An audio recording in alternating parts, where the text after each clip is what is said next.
সারাদিনের ট্রাভেলের পর সন্ধে যখন গাঢ় হয়েছে, এই লাক্সারিয়াস হোটেলে চেক ইন করলাম আমরা।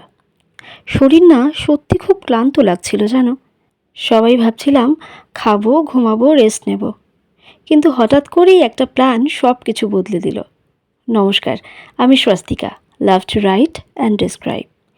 এই যে এত দূরে বাড়ি ছেড়ে ঘুরছি, এই যে নতুন নতুন জায়গা, নতুন খাবার, নতুন সংস্কৃতিকে এক্সপ্লোর করার আকাঙ্ক্ষা বেড়ে দ্বিগুণ হয়েছে, তার সবটাই কৃতিত্ব বাচ্চাদের। নতুন কিছু দেখার সঙ্গে সঙ্গে দেখেছি বাচ্চাগুলোর হাসি আর কৌতূহল ভরা চাহনি। এগুলোই আমার আসল প্রাপ্তি। ওরা যখন সেই রাতে সুইমিং পুলে স্নানের জন্য খুব জেদ করলো, মনে হলো বাড়ির বাইরে কি আর বাড়ির মতো নিয়ম মানলে চলে?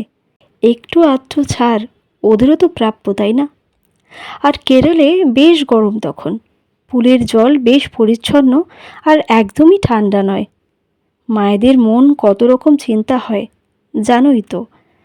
তখন সন্ধে 7:30, প্রথমে ছোটোগুলো, তারপর বড় পুলটায় আমরা। ভেজা জামা কাপড়ে মনে দারুণ ফুর্তি নিয়ে রুমে ফিরলাম তখন 8:45। এত ক্লান্তি, এত ঘুম কোথায় উবে গেল বোঝাই গেল না। শুধু একটাই আফসোস থেকে গেল, সুইমিং জানি না যে। আচ্ছা, তুমি কি সুইমিং জানো? কমেন্টে জানিও।